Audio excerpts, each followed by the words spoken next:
your Chargers linebacker, Daiyan Henley, and you're tuning in with Chargers Unleashed.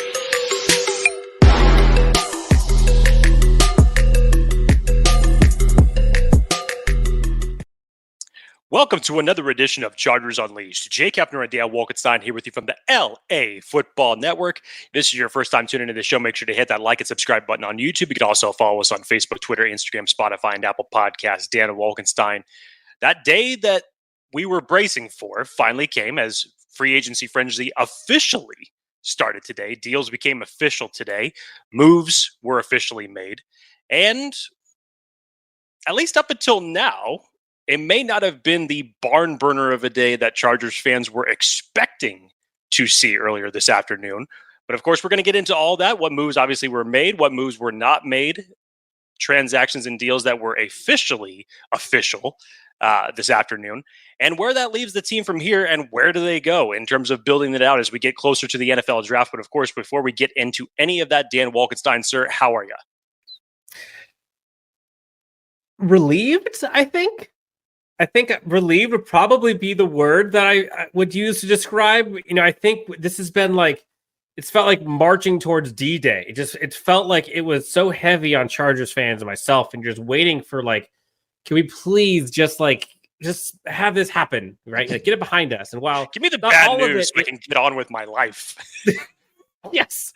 Like, and while not all of it is behind us, enough of it is behind us to where we now know a little bit more about like what this future Chargers team will look like, and the big names. So we'll talk about Khalil Mack restructuring. We'll talk about the Mike Williams release and the impact of that. We'll talk about kind of where things stand with Keenan Allen and with Joey Bosa, and what this wide receiver room will now look like in the post Mike Williams era, as well as free agency and where we go from here. But before we get to that, Jake, we love doing live shows. Live shows, I think, is where we get the most out of these episodes. We have the most interaction with fans and with listeners and viewers. This is with you, for you, by you, viewers. So you know the deal. If you don't, we'll remind you. Leave the comments, topics, ideas, feelings, emotions. Put them in the frustrations. Chat. We will do our best. Anger management fence. We'll do our best to weave those throughout the discussion today. But Jake, before we get to everything, let's pay the bills. Let's talk about our friends over at Bet Online. Yes, sir. I want to remind everybody that the easiest way to get into all of the sports action, it's Underdog Fantasy and their pick'em game. Just pick higher or lower on your favorite or least favorite player stats. You could win up to 20 times your money in a single night. Underdog keeps it super simple with their easy-to-use website and mobile apps. Just pick between 2 and 5 players to fill out your pick'em entry. Get every pick right and take home some cold, hard cash. Use the promo code Unleashed and get your first deposit doubled up to $500 by Underdog. Going over to Underdog Fantasy today and let them know that Chargers Unleashed sent you. All right, so Jake, let's get right into this for a second. Had a little technical difficulties here. Give me 1 sec. There we go.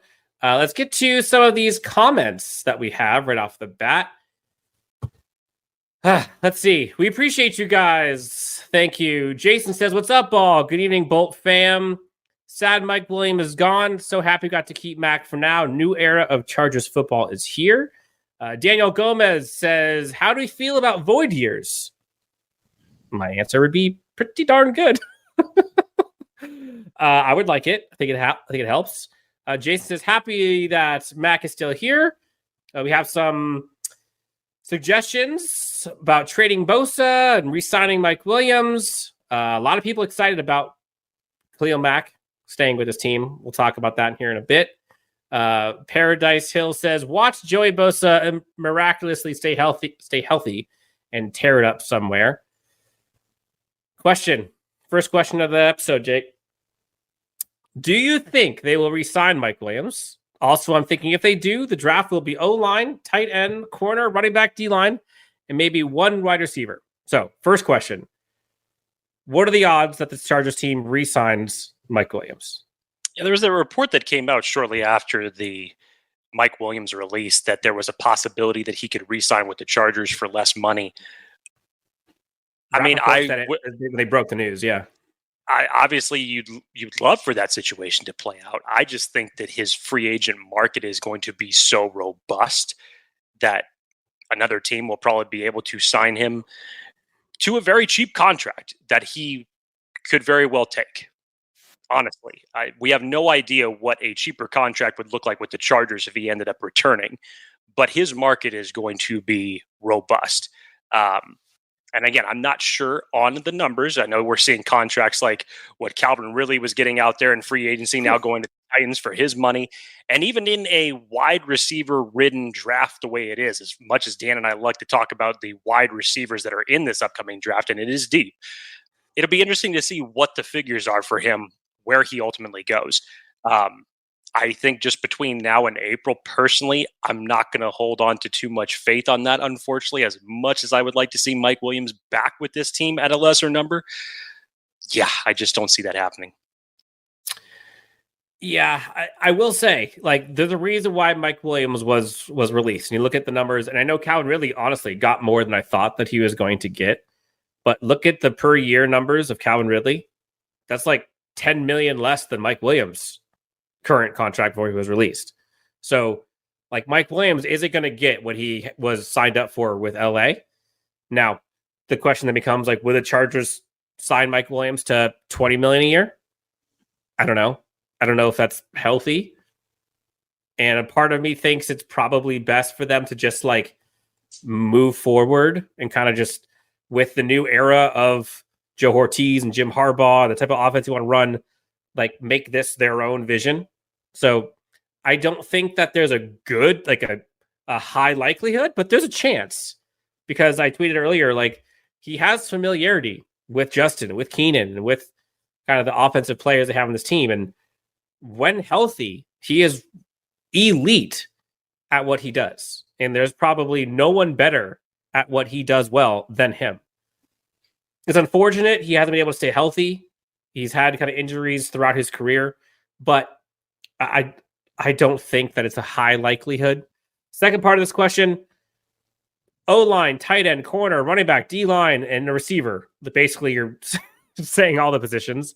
Yeah, I mean, real talk, they're probably going to get an offensive lineman in the draft, probably going to get a tight end, definitely going to get a corner, probably going to get a running back. D-line, they have to, I would think. And we'll talk about this in a bit. Their wide receiver group now is not as, I was going to say it's thin, but it's not as thick as people would like it to think it is. So it's a tough day. And I do, Jake, I think we should just talk a second about, like, before we get into the rest of the stuff, like, shout out to Mike Williams. We've had him on the show here several times. Jake, let me just ask you, or Chargers fans, like, when you think of Mike Williams, is there like a play or a time or a game or two that come to mind that were your favorites of his? Yeah, I think it would be at the top of the list of many Chargers fans. You got to go to the Kansas City game. You have to. Pulling off a win like that in that type of a fashion to Mike, and to do it on a 2-point conversion, basically just where it was just like, no, screw it. We're going for the win. We're not giving these guys any more chances. Just to, again, when Rivers was the quarterback and you had this offense the way it was, and this was kind of Mike Williams starting to, like, really take over that spot. That's what we kind of expected of Mike, was right around that time when he started producing like that. And I remember that game. I remember where I was. I remember who I was watching it with. And to see all of that play out. And ultimately, that was a game that helped lead the Chargers to the not to the Super Bowl, to the playoffs that year. And it was just a wild atmosphere to watch everything like that play out, and to have the game winner come at the hands of him. And the fact that they ended up executing that play a number of different times against the Chiefs after that, very, very soon afterwards.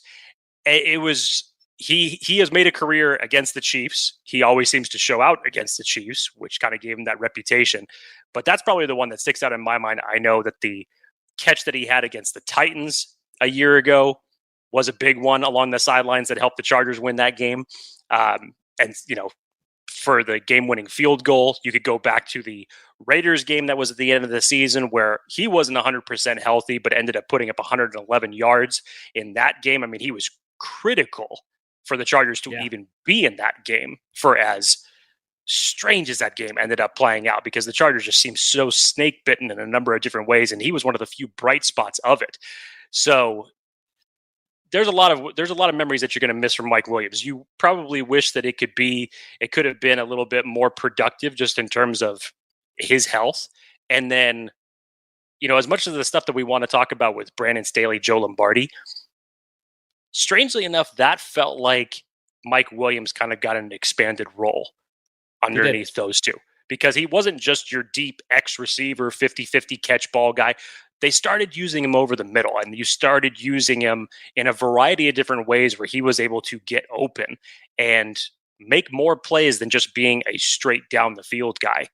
And I hope for him that wherever he ends up landing, it's going to continue that trend, because he was very productive in that role. And, unfortunately, the scenario that we were put in today was brought on by the old regime. So yes, it's a heartbreaker to walk away from Mike Williams due to contractual obligations, but you wish him the best. Yeah. That Kansas City game in Kansas City was top tier, like elite. Like that was kind of like take over. I mean, hell, he rushed for like a 20-yard touchdown in that game. And they had 2-point conversion, obviously, had the catch in the end zone. I mean, the guy was just an absolute beast. Someone said in here, I think Jason Evelich says Chief Killer. Like that was, I think everyone knew, and Chiefs fans as well knew about that. A lot of people asking about free agents. We'll get to that in a second, but because of what happened with Mike Williams and the release, from that move alone, technically, because of some of the other releases they had to some smaller name players, that move alone put them then under the salary cap restrictions going into the new year. So I think there was kind of a brief sigh of relief of, okay, well, sucks, pain. Mike Williams is gone. Oh, okay, we made it. And then good news, I think, for a lot of Chargers fans, Khalil Mack, you get news from Adam Schefter, I believe, that Khalil Mack had agreed to restructure, quote unquote, his contract and will be a Charger this coming year, which is massive. Jake, you and I talked about the numbers that Khalil Mack and Joey Bosa and Keenan Allen, even if they kept all three and got rid of Mike Williams, like those three numbers, like you just can't sustain a team with 30 plus million and three players not being a quarterback. Khalil Mack restructuring, for all intents and purposes, means he's going to be extending his contract with the Chargers. And we saw people talk about earlier, maybe it's void years. It gives Chargers more ammunition this free agency to go out and mess around. To my knowledge, I haven't seen it. There haven't been any numbers about what that new contract will look like. But that's huge. Not like, put aside the fact that they keep someone who just has a 17 sack season. The fact that they were able to keep him, extend him, and lower the cap number. Massive. Jake, did you see that as a win for the Chargers? Or do you see it as they should have ripped the Band-Aid, but like this is a nice consolation prize? Like, where do you fall with this? You're on mute. That would help. I muted it because I started coughing. Apologies. I was going to say, well, that's where you kind of felt like this whole day that we were dreading for. It still kind of feels like we're not done in this scenario. And I don't necessarily mean with Khalil Mack, but I think decisions are still going to be possibly made as it relates to Joey Bosa in this circumstance. So for me, I had kind of come around to the idea of, it's time to rip the Band-Aid off. If you keep one or if you keep both of them, they're only going to end up remaining with this team for at least one more year. Better to get what you can for them right now in a trade or whatever it may be. And let's move forward into the future with Tuli and find your next edge rusher of the future to pair him with. So I had spent the last month or so okay with that idea. Now, am I upset that Khalil Mack is back? Absolutely not. I mean, for a guy at his age, putting up the production that he did last year, you could tell how much of a leader he is for this locker room and how much the players love and respect him. And obviously, with a new front office and a new coaching staff, how much they respect him too. So ultimately, I'm glad that they ended up getting this deal done and that he was going to end up staying. I think the optimistic side of you and I, Dan, was that Keenan Allen and Mack would probably be the two out of the big four that were the most realistic to stay based on their play and their benefits to each side of the ball. So most deserving to stay, if we're being honest. Yes, but as we got closer to this free agent frenzy deadline, there were so many reports that we just heard that it was going to be, 3 out of the 4 are going to be gone. They're not going to be here.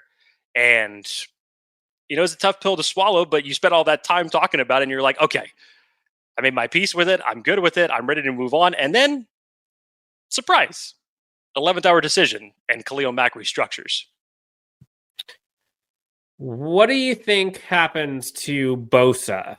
Asks F Prince. I don't know if that's a tribute to Fresh Prince. I'm not sure. But Jake, let's kind of get to that for a second. Nothing has been talked about, or at least officially, when it comes to Joey Bosa. And I don't know if that's a good or a bad thing. What do you think happens to Joey Bosa? Do they stay in LA? Here's where the Chargers don't necessarily have pressure or lack of leverage anymore, because everything, of course, leading up to free agent frenzy with these 4 big contracts, the entire league knew that the Chargers were squeezed when it came to the salary cap situation. They knew that they were going to have to dump some people. And obviously, unfortunately, Mike Williams ends up being the casualty to that. As of right now, with the restructure, and then, of course, getting all of the Gus Edwards, Will Dissly, and Alohi Gilman contracts under the books, they're roughly now, correct me if I'm wrong, Dan, I think it's just under $6 million they have in open cap space. So they're compliant right now, which gives the Chargers a little bit of leverage back, because if their plan is to still possibly move on from Joey Bosa and field some calls, they have a little bit of that leverage back where they don't necessarily have to give him away now. There is no timeline that they have to measure now. So I think they got a little bit of that back. I wouldn't be shocked if they ultimately ended up trading him. I did think today, though, Dan, because of the fact that he is still part of this roster, one of the first comments that Jesse Minter said in his interview when he arrived with the Chargers is said, I would love to have those 3 and coach him on my team. And he was referencing to Joey Bosa, Khalil Mack, and Tuli.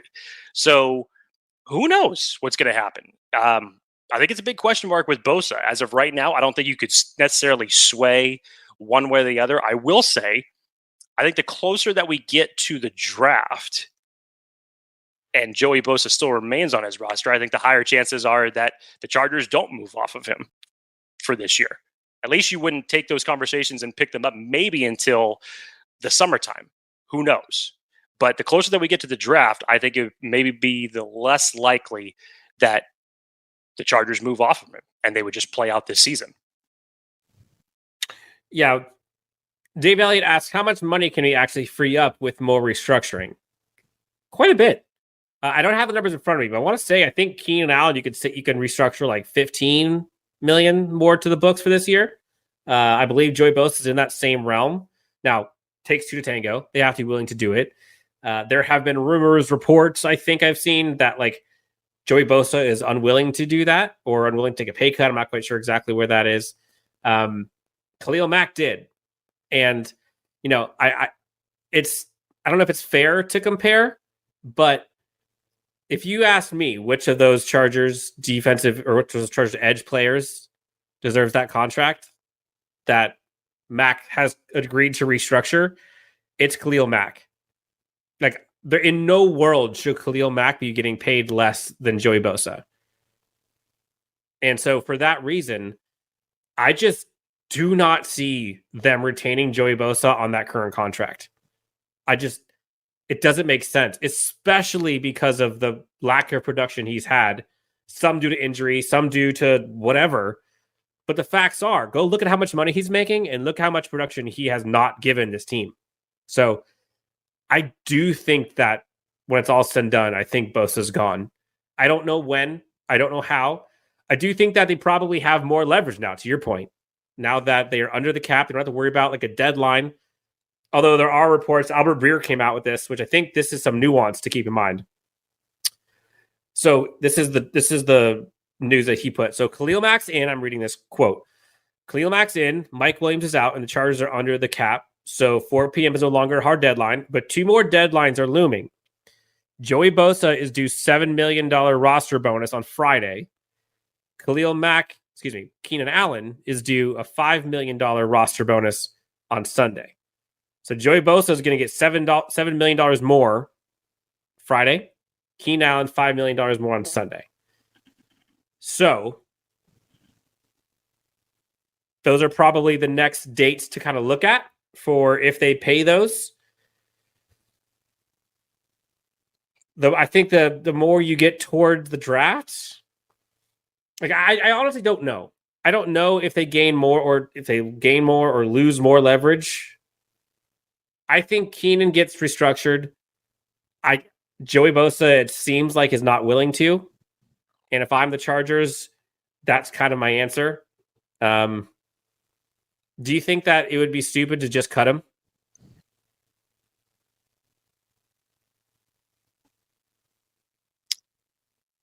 I've come around on the idea. Like I said, I was okay with ripping the Band-Aid off and moving on from that. Now, if you were to tell me that you'd go out and you'd get a Latu in this draft, and you have Latu, Tuli, and Mack as your 3 edge rushers, I'm fine with that. I am 100% okay with that. Joey's just one where you making just like have an to, 8th. Yeah, I mean, just you have to think about it long term, and you have to remember that this is a new regime. And where is that money going to get you a year from now? What's the value going to be if he possibly gets hurt again? And I hate to say that, but we've now had 2 consecutive years where Joey has been able to stay healthy for a full season. So you do kind of have to weigh a little bit more of the options, where it's Mack, is an older player, but he has shown over the past 2 years that he's been able to stay healthy. And maybe, as someone had mentioned in the comments already, maybe that changes with Ben Herbert coming in. It's changing the dynamic as the strength and conditioning coach for this team. Maybe that changes. Who knows? But I still think from the Chargers standpoint, what they needed to get, if they ultimately end up trading Joey Bosa, was some leverage back. And in this circumstance, they did. So to your point, maybe that is the next deadline that the Chargers are looking at specifically, not necessarily to other teams, but that roster bonus. Does that mean another restructure for him? Does that mean that they're going to try to find a trade partner for him before Friday and not have to be obligated to paying that? Does that mean that they ultimately end up cutting him? Who knows? I still think that this front office has decisions to make in that circumstance, but at least they were able to get cap compliant today and take a little bit of the pressure off. Salvatore Lucas says, cut him. He's not a team leader. He's injury prone and only shows up against weak teams, never shows up against the Chiefs or the Raiders. Paradise Hill says the price goes up on Joey Bosa after the bonus and after the draft. After the draft, maybe. But that's a long time to I'm not sure how the Chargers choose how they draft if they keep him on there. That's a lot of variables. Just wait till after the draft. Thomas Costello, think both will be gone too. Also looking for better from QJ and Darius Davis in the offense. Speaking of Darius Davis, Jake, this Chargers wide receiver room looks a little different now without Mike Williams. And I think it's time to kind of have a hard look at kind of what this Chargers room is going to look like and what they possibly need and don't have anymore. Currently, your Los Angeles Chargers wide receiver room, Keenan Allen, Josh Palmer, both of which I love. I actually really like Josh Palmer, and I kind of hope that they maybe extend him, honestly, because I think he's the best games ahead of him. Quentin Johnston, we've talked about subpar rookie year. Maybe this new staff can kind of help bring him in. He's talked about how he's fueled and he's motivated and he's doing all the work and stuff. Good for him. But so far, left a lot to be desired in his rookie campaign. And then Darius Davis. That's your rookie room. What do you not have, Jake, in this rookie room, or excuse me, in this wide receiver room without Mike Williams?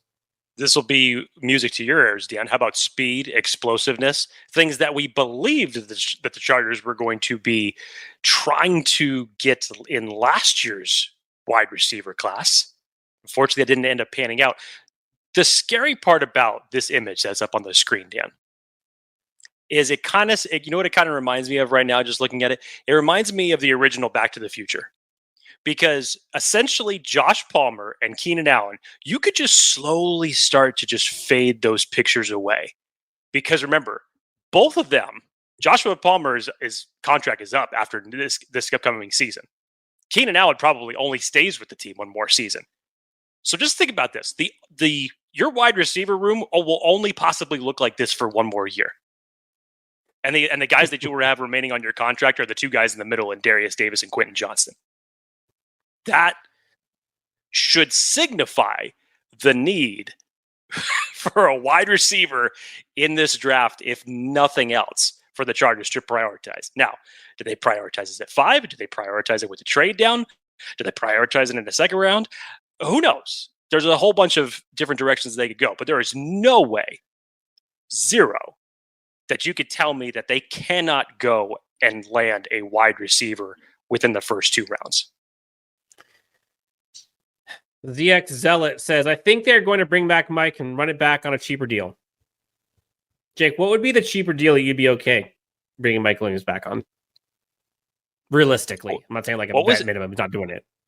I mean, it's funny because when Mike Williams signed his new deal previously, like 3 years, that was $60 million basically. And that was a bargain considering what other wide receivers were getting at that time. So he's 30 now. I don't know what type of a deal that you'd possibly look at. Maybe a 2-year deal at most, at a much lower cap hit if he's willing to take it, depending on what his market is going to look like. Because I'm assuming that maybe some teams will probably give him, given the injury history, maybe a 2-year deal. Just depends on what the numbers are and what you want to throw at him. Other teams will probably give him like a 1-year prove-it deal. But regardless, he's going to have a market. So I'm not so sure, given the Chargers' current salary cap situation, how you'd possibly be able to do that. I'm not sure. Like, what would the number be, honestly? Like 10? 15? Like, are you doing, like, you're not doing maybe 20, maybe you're doing a 1-year deal at 10 or 15, possibly. And to me, in order to make this work for all the rest of the needs that you still have on this roster to build out from, to me, if Mike Williams were to return, I don't think that Joey Bosa would be part of this as well. I still do not see how you can keep all 4 of them in that circumstance. I don't. Even at a lower cap number. I feel like, especially since you had mentioned, he wasn't, from the reports we've heard, maybe he wasn't willing to restructure. So do you trade? Do you cut? We haven't seen what the final numbers of max restructures are yet to figure that out in terms of how much cap space that's going to open up. But yeah, to me, it would still be difficult to keep all 4 of them. Yeah, and a part of me just... Neighbors at 5, Joseph DiMartini wants me to scream. I have a hard time believing that this coaching staff and front office is going to want to run it back after a release when they are trying to build this team into what they want. If he was what they wanted, they would have found a way to have him stay in a restructured contract, extension, whatever. That's just kind of the reality of the situation. Now, Neighbors at 5 or trade down, best option in my eyes, says Joseph DiMartini. Like, here's kind of this is the struggle that I think pre-NFL draft, basically end of season, till the NFL draft. A lot of people, you hear about people talking about like this circular, internal discussion where, for me, for example, Jake, like as soon as I saw Malik Neighbors and started watching more and more of him, I'm like, that's him. That's who I want. Like, please. This was back when the Chargers were like, in 11th or so in the draft. Not happening. Then they get to like 7 or 8, and you're like, yes. And then they get to 5, you're like, oh, dude, let's cook. We had Brett Coleman on, and if you have not listened or watched that episode, I highly recommend that you tune in and listen to kind of his rationale behind why you do or do not take certain players or positions given what this Chargers team needs and given the new staff. The one point about taking a tackle, and I know I'm already dodging all the shots fired. And Brett Coleman alluded to this. The floor or the shelf for those elite tackles, there's a bunch of good ones, but that shelf drops off fast. And the drop off from tackles in round 1 to tackles on day 2 versus the drop off of those receivers on day 1 versus day 2, the tackle drop off is far worse. Far worse. And so if you're going to go receiver, there's a bunch of really good options for receivers in this draft in day 2. Handful, I'd probably say, in day 3. Not for tackles. Not for tackles. And so if you're thinking long-term roster building and construction and salary cap and all that jazz, while I wouldn't be over the moon if they went to Fuaga or Alt or whoever at 5 from a tackle position, it would make sense. If it was me, I'm probably... I have a hard time believing that those guys are BPA over Neighbors or Harrison or Rome, honestly.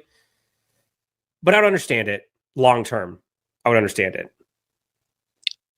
Dan, I wanted to touch on this for a second because you started bringing up Brett Coleman. So we'll take you guys behind the curtain for a second here, because when we got done doing the episode with Brett yesterday, he kind of gave us his predictions as far as what was going to happen in the top 5.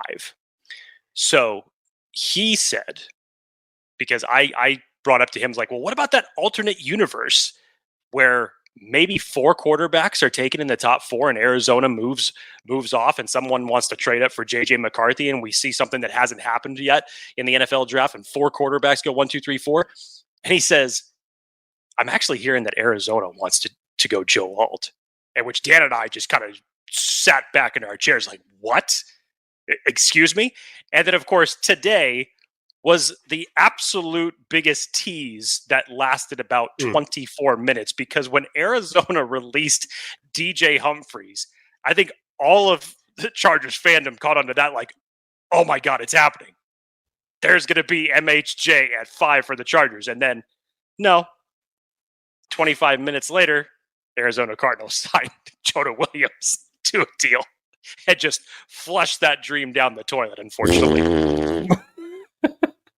Yeah, but again, I think that was a 2-year deal. So, like, they still could go Joe Alt. Like, they still could. I have a hard time believing they will, honestly. But, like, they could. But I think people need to start warming up or bracing for a tackle in round 1. I think, like, given what we've heard from so many people, 5, like, okay, so, well, I would say they should probably warm up to that too, because it still could happen. But, like, the worst kept secret is the Chargers want out of number 5. And so a few people said on Twitter, like, if they go in the trade down route, I am fully on board. Like, I am full throttle in going offensive tackle in round 1. But also, there are so many options if they trade down to where, like, you can go CB1, you can go Edge 1, you can go JPJ, depending how far down you go. I might still lean tackle because you're still getting an elite one there, but then you may end up with another 2nd round pick. And then you can go get that wide receiver. You can go get that corner. You can go get that edge player. See, this is the beauty about having guests on this show, especially during draft season, because the perceptions are so different. Last week, we had Jordan Reed on the show, who made the biggest advocate push for Brock Bowers. Not necessarily at 5, because he had the Chargers trading back to 9, selecting Brock Bowers there. But he totally gave a great reasoning as to why the Chargers could use Brock Bowers in this offense. And he didn't believe the whole notion of the tackle for the Chargers at 5. And of course, brought up all of the differences like, well, for every guy that transitions, it's not always the smoothest transition. Look at Evan Neal when he went from the left side to the right side, and he brought up all of those points. And then you get to Brett, who just has a completely different idea as far as what the value of it is. And I wouldn't even say that necessarily either of them are wrong, but this is the great reason why it's awesome to talk NFL draft. And DJ's very much on the offensive line, whether it's at 5 or the way he did it in general. But his kind of dream scenario would be the Chargers trade down, they get Fuaga, they put Fuaga at guard, Pipkins at right tackle, move Fuaga back to tackle after the year. All 3 of these guys are brilliant minds in NFL draft and roster construction. All 3 of them have different ideal situations or scenarios, but all 3 of them value the offensive tackle. And from what we are hearing, from what I have heard and what Jake has heard, inside the Chargers fan base is so much more the neighbors or Roma Dunze or hell, just receiver at 5 than anybody in NFL circles or in the NFL thinks. Other franchises do not think that the Chargers can go receiver because they have a ton of other holes they got to fill. Take it for what it's worth, but that's what we've heard. Billy Silverman, Jake, $5 donation. Thank you so much, Billy. Up to the top you go. Do the moves they've made make a trade down more or less likely? Or does it change it at all? I don't think it's changed at all. The expectation, you'd hope, is that you've got your trade partner in your sights there at number 11 with the Minnesota Vikings. Now, depending on what the Giants do, so this is where it's going to get interesting because you needed some type of competition. And as Brett said yesterday, there's not much competition behind the Vikings because that's your interdivisional rivals in the Broncos and the Raiders. So you're not going to, one's not going to want to send picks to the other for a benefit of a higher round pick and possibly giving them a quarterback. So do the Giants, do they want that quarterback if he happens to fall to them? If it happens to get past the Chargers at 6, do they want it? Is Minnesota going to jump them? Giants, unfortunately, don't have that much bidding power because they just gave a second-round pick in a trade for Brian Burns, so they're already below draft capital. But I would think that there is a possibility that makes it more enticing for Minnesota to trade up now. And so, yeah, I don't think that it's changed. I still think the goal of the Chargers is to ultimately trade down, accumulate more picks because of the holes that still today remain on this roster. You still, even though you found the problem or the issue to your blocking tight end, you solved that issue for now. You still don't necessarily have a tight end one. Donald Parham, as much as I love him, hasn't proven that he could be that guy yet. You're still going to draft a running back in this class, even though you have Gus Edwards penciled in as RB1 now. You still need to fill out that stable because you don't know what you have with Isaiah Spiller because he wasn't played in the old regime. And you don't know what you have in Elijah Dotson. So, yes, if it's me, I think the trade down scenario hasn't changed. I still think it's priority 1. And the best thing would be that you get the Danny special that Dan loves to talk about, and you trade down twice. Hell. Talk dirty. Talk dirty to me. Talk dirty to me. Oh, my gosh. If they trade back twice in this draft, man, I am going to be on cloud 9, sipping something dark and with my feet up, Jake, at your house, and I might have to get a cigar. I might have a cigar for that damn day. Mighty, we got a bunch of people asking about spoiler alert, Dan. Spoiler alert! You're giving away the answers already to the test. My bad. There will be a plenty. Okay. We got a bunch of people asking questions about this. Mighty asks, where do y'all put corner on our team needs list? 1 through 5. Jay, where would you rank the cornerback position as far as a priority for this team? I would retort back with, when was the last time that you looked at the Chargers depth chart in the defensive secondary? Because there's a lot of empty space back there. You need a CB to go across from Asante Samuel Jr. You may even go to, who knows? Jasir Taylor, is he your answer at the slot corner? I don't think that he proved that last year. Dean Leonard, as a 7th round pick, I don't think he's elevated his play enough to where you could trust him with starting time. So Dan and I have talked about this. Hell, even if it's in a trade scenario, Terrion Arnold, Quinyon Mitchell, Nate Wiggins, who I'm a huge fan of out of Clemson. I don't see how you don't come out of day 2 without selecting a corner. I just don't see that happening. It is such a huge need for the Chargers. And see, and this is the part that I think people just forget sometimes. It's like we're all so enamored by like the wide receiver and the shiny toys. But damn it, dude, like this team can't stop a nosebleed on defense. Like they have no corners on the outside. Like literally, they don't have an outside corner right now unless you're banking on Dean Leonard being your savior. They don't have money. They're not going to go get a top tier one in free agency, so they're getting one early in the draft. I can almost guarantee it. I'm more bullish on them getting a corner early in the draft than a wide receiver by a long shot. Because, fun fact, Jesse Minter's defense is a priority for this team. Jim Harbaugh's team wins on defense. Jesse Minter was brought in to have a freak show defense. And again, Brett Coleman talked about this yesterday. The types of players and the type of scheme and the type of tenacity that this defense is going to look like under Jesse Minter, it is not on the team right now. The secondary corners specifically, I might argue, is the biggest need for this team in terms of like what will translate to victories next year. Maybe center, and probably it's probably between center and corner. Those would probably be my 2.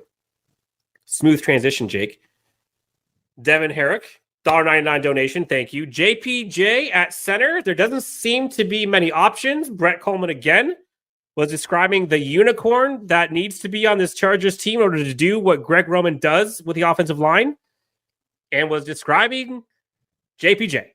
If it's not JPJ, I mean, that is, I think, I don't want to talk for you, Jake, but that's our ideal guy. But if it's not JPJ, or other centers, and Brett Coleman said there's a bunch of them, but who would be your others that are favorites? JPJ, to me, fits the mold perfectly, obviously, for what Jim Harbaugh wants to do. If we're talking about everything prioritizing and running the ball and getting back to a physical offensive line, the next guy that comes to your mind immediately should be Will Frazier, because he fits that bill too. Because of his high school wrestling background, Dan, I will keep repeating myself on this. If Frazier had not gotten hurt, I believe that he and JPJ would be contending to be the first center off the board. I think both guys are absolute maulers in the run game. They are great for the system that Greg Roman and Jim Harbaugh want to design and what they want to implement going forward. And like we mentioned on the last live show, Dan, can you just imagine, whether it's JPJ or whether it's Frazier, the fact that they would be learning under the tutelage of Nick Hardwick? Yes. God, that sounds like, yes. Jeez. That is, it's a beautiful thought. And I am very bullish on the center class. I think the center class deserves a little bit more, glimmer than I think that it has been put out there, because I still believe that there are centers that you could get in, round 3 and 4. Maybe not as productive and maybe not exactly what you need for Harbaugh's offense in this circumstance that would fit as perfectly as JPJ or Frazier. But I still like this center class a lot. I think it's very underrated. I agree. Forgotten lolcow says, I've been advocating for trading down since we locked in the 5th overall pick. Look, dude, you're way behind Jake. Jake's been advocating for trade down since the 1900s. That's what it feels like. And then, of course, the football gods choose to put us in this situation where could it be Marvin Harrison Jr.? Could it be Malik Neighbors? And that's the time that you're going to tell me that the Chargers are going to trade out of that pick? The football gods are a fickle bitch. They are. God. Capil comes in here with a good point. You don't need a Ferrari to win the Super Bowl. You just need a bull. Now, I would argue you have a Ferrari already with Justin Herbert. That's never I get so heated when I hear about not necessarily what Capil's saying, but the idea that they have to go out and sign all of these blue chip free agents, or they have to have all of these insane weapons everywhere. That's not how football championships are won. They're won with depth, and they're won with collectiveness and togetherness and a shared vision and toughness and physicality and imposing wills. And it's not window dressing. It's not finesse. Go watch what happened to Miami this last year. There were Ferraris all up and down that roster, running by everybody. Put them in a grudge match with the Bull in -6 degree weather. They get the brakes beat out of them, and they don't have a chance. At some point, you have to punch somebody in the mouth in the NFL. Ferraris don't do that. So while it would be sexy with a Malik Neighbors on this team or Roma Dunze on this team, I don't think that those two players put this offense over the top.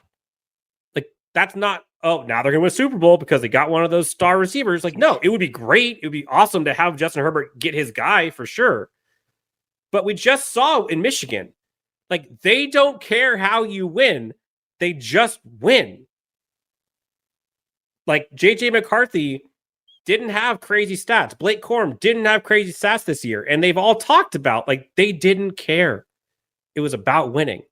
That same philosophy will happen here, in my opinion. A couple corners. People are all in the chat about corners they love. Mike Sanders still. A bunch of people talk about him. Max Melton. Cooper DeJean. I'm waiting for him to test. I'm so bummed that he could not test at the Combine. I understand the injury. Everything's looking good for him to test at his pro day, but you just talk about one of the more athletic DBs that could basically just do it all. Take your pick on where you want to play him. I'll just be so interested to see those final numbers when he ends up running. Who, Jake? Let's maybe give me 3 names: day 1, day 2, day 3 for corners. For corner. If they trade back, let's say they trade back in the probably not 8 anymore. Let's just say between 10 and 15. Who are the corners that you'd be yeah? Day 2, then day 3. Terrion Arnold and Quinyon Mitchell are right in that vicinity. I've loved Quinyon Mitchell since December, and all he has continued to do is just break my heart from the standpoint of me knowing that he's not going to be there in the second round. Obviously, he has just done everything right since the testing process began, and his draft stock is just absolutely rocketed. I still believe he has the best instincts out of any corner in this class, but Terrion Arnold is just, he's just a dog, man. He's got everything that Jesse Minter would want for a corner to be in his system. It would be a perfect fit. So those two, you'd obviously have to go in that scenario. If we're looking in round 2, God, is it possible, Dan, that Max Melton has elevated his draft stock enough to where he could end up going in the second round? Who knows? You go through some other ones in the later rounds. I really like Cam Hart and Kyrie Jackson, 2 big-bodied corners, both 6'3". I like the way that they played the game at Notre Dame and Oregon, respectively. Ennis Rakestraw, I also like the way that he plays the game. His testing numbers were not the best. Still was more on the underside and running a 5 or a 4.54, but didn't have the type of testing numbers that we expected. And for him, he's still playing catch up because he didn't end up making the Senior Bowl. and we really needed to see a lot from him coming into this part of the draft scenario or this part of the draft sequence, given from where we are now to get to April. But the Chargers can go so many different directions. They can. A couple corners that I really liked, and I talked about this prior to the combine, and then something just balled out. Renardo Green, a lot of people are starting to get on his train. That guy is a press man machine. Elijah Jones, you heard it here first, maybe not first, but that kid is good. Andrew Phillips out of Kentucky, I really, really, really like him. A little raw, but could be a guy to go after. Nehemiah Pritchett, Chris Abrams-Drain, like all these guys are so good. Like the cornerback class is deep this year. And it's a good problem. They gotta go that route. They gotta go that route. So, what pick? Asked Frank Blakely. And again, if you just joined us, we've talked Keenan Allen, possible restructure, what that could look like. We've talked about Mike Williams being released. We talked about Khalil Mack's restructure agreement that we've heard. Joey Bosa, TBD. We're taking questions, comments. If you have questions, topics like us to discuss, put them in the chat. We'll do our best. I think we've kind of hit the Q&A portion here. Frank asks, what pick would we need to trade down to in order to pick corner in the first round, assuming Arnold? I put like the 10 to 15 range. Jake, do you agree? I say if this is a trade with the Minnesota Vikings and you're at pick 11, this is 100% the territory to take him. The top 10 is going to be offensive heavy. And even with the moves made today, you have Kirk Cousins now the quarterback of the Atlanta Falcons. That could change their whole draft scenario. Whenever the Chicago Bears choose to move off of Justin Fields, that may change somebody else's. But who knows? But it's still going to be predominantly offensive players in the top 10 of this draft. So right when you get around to pick 11 and between picks 11 and 20, that dynamic is going to shift in terms of the priorities that people are going to be targeting. So I would say 11 is 100% there for Terrion Arnold. And I remember, this is a guy who DJ puts as his 5th overall player on his big board. I mean, he loves Terrion Arnold. Loves him. Yeah. Is he your CB1 right now? Yep. There's a bunch of like the Kamari Lassiter. I think he's getting slept on, man. Like, no one's talking about him. Kool-Aid McKinstry, it's like a whisper at this point. Like there's so many guys who have just been like studs that it feels like people are just getting bored of some of these talents. And there's gonna be a lot of guys going out earlier than people think, because I think a lot of people are just like forgetting. Salvatore asks, so is Malik Neighbors a trade down? No, honestly. I don't think it's going to be that. There was a question earlier, Jake. I can't find it, but close your eyes, Chargers fans, viewers. Picks 1, 2, 3, 4. Go quarterback or go anyone but Marvin Harrison. You're on the clock at 5. You're offered a pretty damn good haul to trade back. You are Joe Ortiz. What do you do? I'm going to refer to what Brett Coleman said to us off the air last night, Dan, because he said it best. For everything, if anybody watched that, in terms of anybody who disagreed with Brett's strategy and whatnot, Dan again and I brought this up. If Marvin Harrison Jr. was still there on the board at 5, would you trade down? And he said in so many words, F that whole plan that I just said. I'm tearing that up and we're going Marvin Harrison Jr. I mean, it is extremely tempting to pass up. I mean, you probably have to be, I mean, number one, you'd probably be fielding calls off the hook.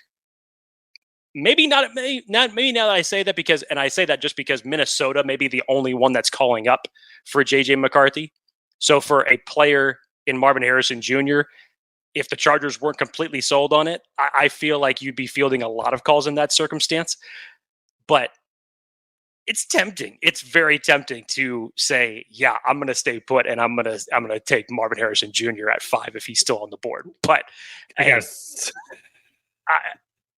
this is where the football gods just tear me apart, because I fully understand what you need to do, and I can't say no to trading back at the same time. Yeah, I think it would cause kind of World War III here for a bit in the chat and with Chargers fans, because that would be rough. Literally, I think in the comments, we're like split 50-50 of the people who want to trade down versus stick and pick. And I get both sides, honestly. I get it. I apologize, Jake. We had a super chat that was not answered. Mighty asks, thank you, Mighty, by the way. Now that we have lost our linebackers, do we draft one or go free agent? By the way, did you see Eric Kendricks said, hey, I'm going to San Francisco? Just kidding. I'm going to Dallas. Yeah, he pulled Josh McDaniels' playbook out of his back pocket and said, hey, I'm going there. Not today. Not today. I think that this is a market where it's very interesting for the free agent pool of linebackers that's out there right now. I know a lot of people were trying to connect the dots to Titus Bowser, who was released today by the Baltimore Ravens. Good production from him when he's healthy. Could he be signed on a cheap deal? 100%.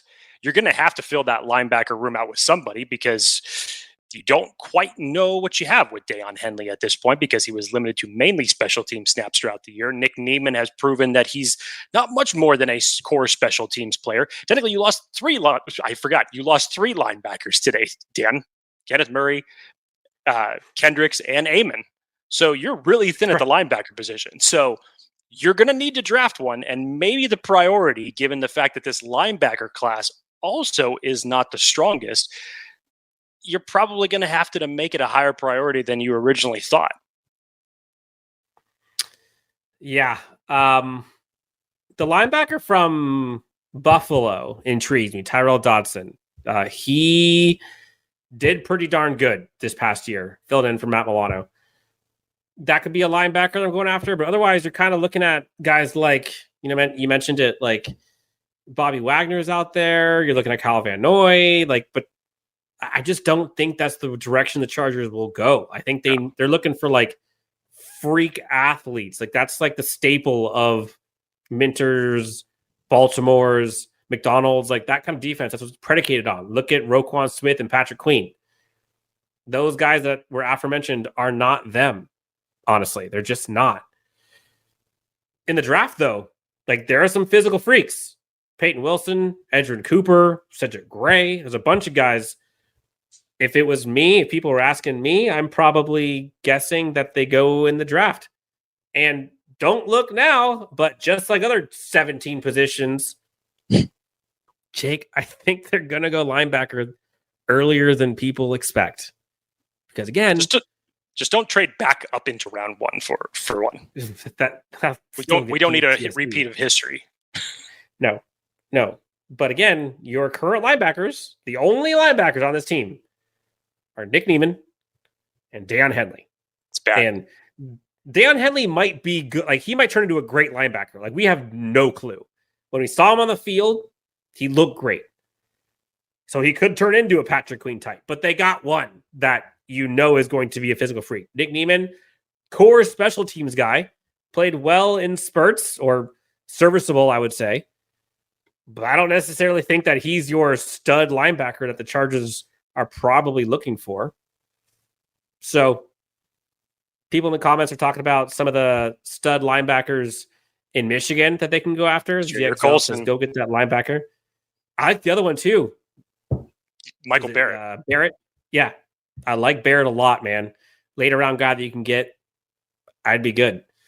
I'd be good with that. Well, Jake, how do you see this playing out now? All this money has been kind of like flown around. They got the Mike Williams release. Max agreed to restructure, which we don't know how much that's going to impact them, but currently they have, I don't know, pennies a bit to play around with. I just don't see them keeping Joey Bosa in the current contract. And if they are able to, however they do it, trade, cut, whatever, that 20-something million will go a long way to filling out this roster and the needs prior to the draft, which I think if I was GM, like that's the way I do it. Like I don't want to be dependent on, my savviness in the draft to trade down 14 times to get enough picks to fill out the roster and UDFAs. Mm-hmm. Like that's a scary business. Like it would hurt. It'd be a gut punch to no longer have Joey Bosa on the team, but like think about the positives that it could bring. How do you see this playing out in free agency? It's tough right now because you look at this, and for even the moves that the Chargers made, probably the one that benefited you the most in terms of having an idea of saying, okay, that position is shored up, was the Alohi Gilman signing. Bringing him back was an absolute no-brainer, given the fact that this safety class is very top-heavy, it's not deep. With all the other priorities that you have on this roster, safety was kind of one that was thrown to the back burner. I mean, just add it to the list if that was the case. If you weren't able to bring Alohi back, you'd be in some trouble right now in terms of what moves you'd be able to do. Now, still, even bringing in Gus Edwards and Will Dissly, that solves a little bit of a problem. But you know that the Chargers are going to have a priority to fill out the rest of that stable in the draft. You're still going to take a running back at some part of the draft. So you're going to technically sign one, draft one. Wouldn't surprise me if you do the same for center. Bradley Bozeman is out there, who also has some familiarity with the Ravens right now. Brian Allen is another possibility. Depending on what the contract numbers could look like, could they sign one of these players as a stopgap situation and then go out and draft another one in the in April? You're going to need to back it up. So you already know that the Chargers are going to be double dipping at certain positions, and I haven't even started talking about the wide receiver, the offensive line, the linebacker, the interior defensive line, which currently has no starters there. Austin Johnston and Sebastian Joseph Day are not here anymore. And when we talked about bad-looking depth charts, it's very bad in the middle of the interior of the Chargers offensive line right now. They need some bodies there as well. Corner. I mean, do you expect right now, even with the draft capital they have, by the way, even with the draft capital they have, they can't fill all these needs just with the draft alone. They would have to trade back an immense number of times. And maybe that would be poetic, that it would just be a makeup for the 10 years that are essentially owed to us from Tom Telesco never executing a trade down to say, we're going to give you 6 trade downs in one draft to make up for those 10 years. Maybe that is the good juju that is headed our way. Who knows? But right now, you can't expect that all of those holes are going to be filled by the draft. There's just too many. So something is going to have to be done to either sign stopgap players at a very low number, or to your point, Dan, you have to free up cap space elsewhere. And honestly, like the problem that I constantly go back to is like, even if they do trade back a bunch, right? Let's say they get 10 draft picks. That's requiring you to hit on the 10 draft picks. The greatest GMs in the NFL do not go batting 1,000. Like the Chargers have a pick problem. Like they don't have enough. And if they do, they're not batting 1,000. I promise you that. Now, will the coaching staff bring out the best? Will Ben Herbert go out and go beast mode on them and get them ready for sure? But like, that's why I can't see them keeping Bosa, man. I just don't. Like, they don't have the luxury of paying for somebody who has not produced. They just don't. And as much as people, like the idea of him staying and what if he's healthy? Like, you can't base your franchise on like future options or possibilities when like everything you've just seen the last 3 years tells you it's not going to happen. It's just tough, man. And the Mike Williams thing is kind of similar. Like, when healthy, insert the greatness, but like the when healthy part's the problem. And I don't know. So of the positions that are like the biggest need right now, Jake, I guess this is probably the last part here before we head out of here. And again, you guys have been amazing in the chat, keeping this thing going. What positions, we talked to Brett yesterday Was it yesterday? I think it was yesterday. Yesterday. And we asked about the biggest bang for your buck, whether it's free agency or the draft, like getting a good one. What 3 positions where if you were to target those and fix those with great players would provide the biggest bang for your buck in terms of winning more football games next year? Not window dressing, not roster holes, what will impact them actually winning more? And his answer was boundary corner, a right tackle, and center. Yeah. Those are the 3.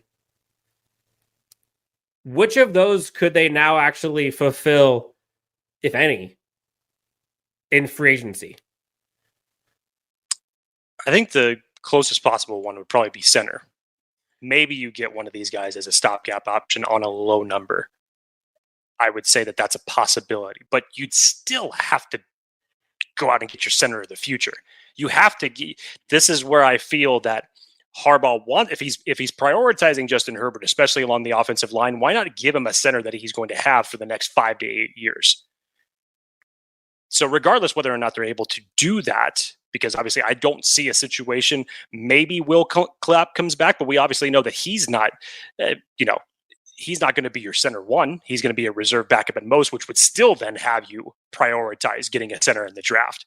So center is just such a huge priority. Boundary corner, obviously, because there's nobody there. I understand what he's saying about right tackle, and I get it, because if you look at of the 4, Trey Pipkins is kind of the weakest link of the 5. But if it's me, Dan, there's also a gap at interior defensive line right now that you're wondering what in the hell is going to take place there. You got to get some bodies into there, because whatever ends up happening there, the Chargers obviously are going to need somebody to stop the run. And I don't even know if you could put together a lineup right now, even with the guys that you have in the interior, that you could say would be reliable to do that. So you got to get some starting bodies in there. As you were talking, and I want to ask this question to folks in the comments, because I'm curious what you think, Jake, and also what people think in the comments. I'll put them out here. We can kind of talk about it. But think back to the last couple of years. Maybe we just focus on last year, because last year was an absolute train wreck dumpster fire, right? And take injuries out of the equation for a sec. If we thought about the 3 biggest reasons why this team sucked ass last year, what were those 3 biggest issues this team had last year? Just 3. What would your answer be? I mean, pass blocking, running the football. There's 2 right there on offense, and secondary coverage. So they couldn't run the ball, they couldn't block, and they couldn't cover. No. Sounds like 3 things that you need to win a football game. So, and I'll let folks kind of put in the chat too, but let's just focus on those 3 things for a second. Currently, so far, they have targeted the run game. I would say they targeted that with both Disley and with Gus Edwards. Check. Whew, okay. Can't cover. Hasn't been touched. And honestly, it might be worse now, because technically Mike Williams isn't on the team. And they can't block. They did that. They helped there with Will Disley. So they went towards that. Folks in the comments, they're saying no discipline on defense. Agreed. You saw that a lot. I would say with Jake, you saw a lot in the secondary, for sure. Bad defense overall. One-dimensional on offense. Jake, to your point, they couldn't run to save their life, which is, God, that was so bad. So bad. Gotta love those 2nd and 12 running plays that negate in negative that get you negative yardage. HH4 says no team speed or toughness. Couldn't play 60 minutes of football. But both of those 100%. And I think the problem with the no team speed is team speed, I think sometimes it gets overhyped. And I do think this team needs more team speed, especially on offense. But toughness like this team has not had. And I keep going back to Brett Coleman because he had incredible insight yesterday. And he was talking about how like he goes bracket style of teams that if they were in a bar fight, like who'd come out on top. And he's like, in the past few regimes, like the Chargers, they're getting bounced in the first round or two. They just were not tough. And they talked a big game. You know, you want to be tough and rugged, and you want to be physical, and you want to be bound. They were not. This new coaching staff is going to be bringing in a tough team. So toughness is a big one. Dan, I think like, go ahead. Sorry, go ahead. No. I was just going to frame, like, I think when thinking through like what the Chargers need to do in the draft, what the Chargers need to do in free agency, and you know, like, why haven't they done anything? Or I can't believe they go tackle at 5 or whatever. Like, remember the lens of what the biggest issues of this team were and what will translate to winning more football games.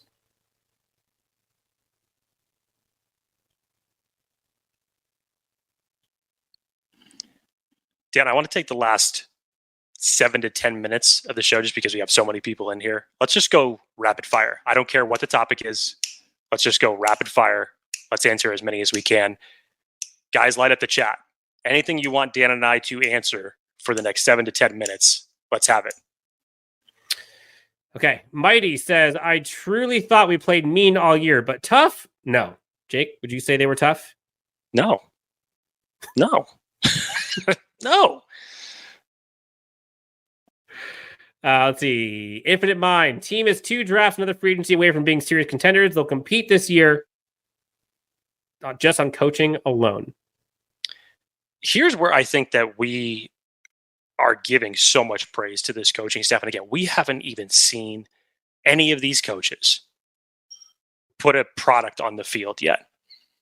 But the weight of a Jim Harbaugh with the reputation that he has for everywhere that he's been and what he's been able to do to those programs, you couple that with the handful of coaches that he pulled from Michigan, the other coaches that he filled out his roster with, familiarity definitely on the offense and defensive side of the ball, strength and conditioning coach in Ben Herbert, you just think that from a coaching standpoint alone, it may not be one of those type of situations, Dan, where, because I have said it for years, that if you have good coaching can overcome injuries to a team, where you can elevate a play as a coach of a second or a third string guy.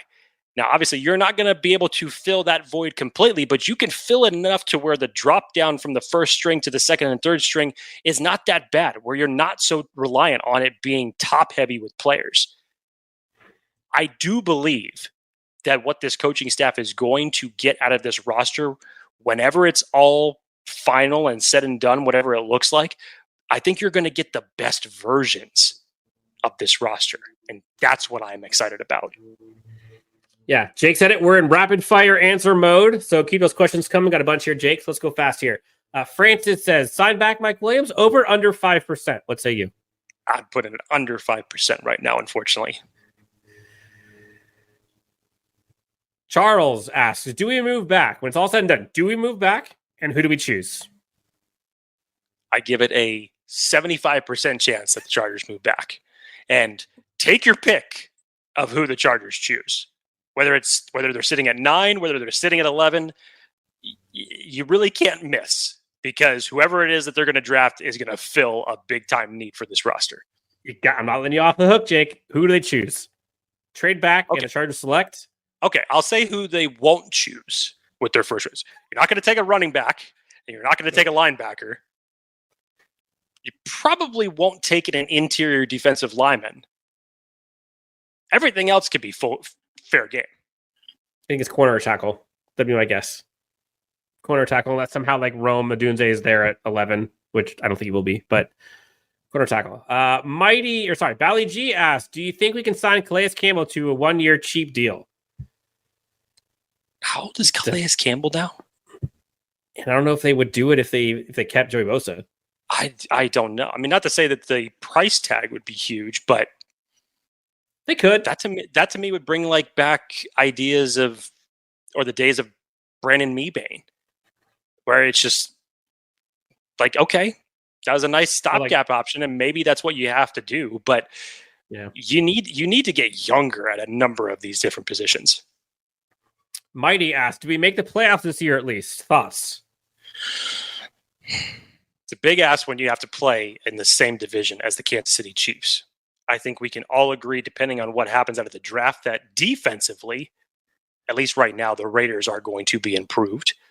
Depending on what happens with the quarterback situation of the Broncos, I mean, you can't really put anything past the Chargers because they're horrible with division records over the last couple of years. Like, they're either 2-4 or they're 1-5. So you just couldn't trust that over the last regime. And maybe that's partly where I'm kind of just still pulling myself back a little bit, but it's Jim Harbaugh. He's going to make these guys compete. I think he's going to find a way to get them to the playoffs, even if it's a wild card spot for his first year. I think he's going to find a way. I think they get in. I think, I mean, they won 5 games last year. They didn't have Johnston for the last month. They were crippled by injuries, but there's a lot of coaching and roster malpractice going on. There's a lot of roster depth issues. Like, what could go wrong went wrong last year. And I just don't see, I think this team's like, they're not as far off as people make it out to be. I'll put it that way. Barca to King. How do you feel about Everett leaving? It sucked, honestly. I love Joe Everett. He got such shade from the Chargers fan base a long time. And I kind of saw it coming because they were not going to pay 2 tight ends, Disley and him, that money. But he was the type of player that, like, he was a dog, man. Like, that guy was a machine. Last year. And I know people, like, the only thing they thought of was like, oh, but remember when he ran that route the wrong way against Kansas City and lost it? The guy was gassed, trying to get out of the play. He couldn't do it. Like, whatever, it happens. He was a bulldozer this last year. Like, the first guy was not tackling him. Nope. He was bouncing off of 2 or 3 guys when he was getting the ball. The problem was he didn't get fed the ball enough, and he should have gotten it fed more, especially when Mike Williams went down. Yep. Kapil asked, will they do training camp differently, more like the Chiefs, start earlier, old school? Given how Ben Herbert is, I know the NFL is different than college, but you hear a lot about how the practices in Michigan were like insane to where games were easier than practice. I don't know if they're going to go that far over, but I do think you're going to see a much different training camp and just a different era of practice with this new staff. Yeah, let me bring something up here that just happened to come across Twitter. Familiar face to the Chargers. One Drew Tranquil is officially being the Chiefs recruiting officer for the team. Says, what's up? The real Mike Dubb. See red and think Super Bowls. So there's one former Chargers player trying to get Mike Williams to come over to the Chargers rival. Dude, that will be so painful if he ends up in Kansas City, of all the places, honestly. Like, that would suck. Let's see. We're rounding out here. Pacific Beat says, choose all Michigan players for the culture? ? Still have the line for Michigan players to be drafted by the Chargers this year at 1.5. I think they're going over that. With this, there's 18 players represented from Michigan in this year's draft. I think it's very likely, especially with Jim Harbaugh. Take your pick on which position you're thinking about, outside of quarterback, obviously, but I think they come away with at least 2 of them. I think you're right. Jake, we went over today. Shout out to all the Chargers fans and folks in the comments here. We had a ton of interactions here. Big day for Chargers. They finally got cap compliant. The Chargers no longer are employing Mike Williams. Khalil Mack agrees to restructure. TBD on Keenan Allen and Joey Bosa. I think first test, honestly, was passed by Joe Ortiz and company. Jake, anything else you want to tell or discuss on this one? I know we talked about a ton of stuff here. Did we miss anything? Is it April 25th yet? Can we get there? Can we just fast forward? Let's get to April 25th, damn it. We're 40-something days away, right? Like 43-ish. It's going to be the longest 40-something days of the year. Shout out to all the Chargers fans. Honestly, we've had some incredible feedback, constructive criticism, comments, love, all of it. And we take it all. I think one of the things that Jake and I pride ourselves is being transparent and honest and ourselves, for better or for worse. Honestly, sometimes worse. But thank you to everyone who's been through this and on this ride with us, and you've helped us out a ton. We're getting a ton of love here in the comments, Jake. I'm going to blush and get red, so I'm not going to put them all on there. But shout out to everybody. You guys are the best. Big week ahead. We have some special guests coming, so stay tuned for that. If you have not already done so, please do us a favor, hit that like and subscribe on YouTube. Helps us out a ton. We're marching towards, I think, like 7K now, which is insane. Just a wild ride. New coaching staff, new front office, Chargers team looks different. We're getting close to the draft. Free agency is still going. But that'll do it for this one. For Jake Hefner, you can find his beautiful face at Jake D. Hefner on X. Myself at Dan W Sports, my ugly mug. LAC_unleashed is where you find us on YouTube, Instagram, Spotify, Apple Podcasts, you name it. Until next time, we'll talk to you on the next. Thank you to everybody on the next Chargers Unleashed.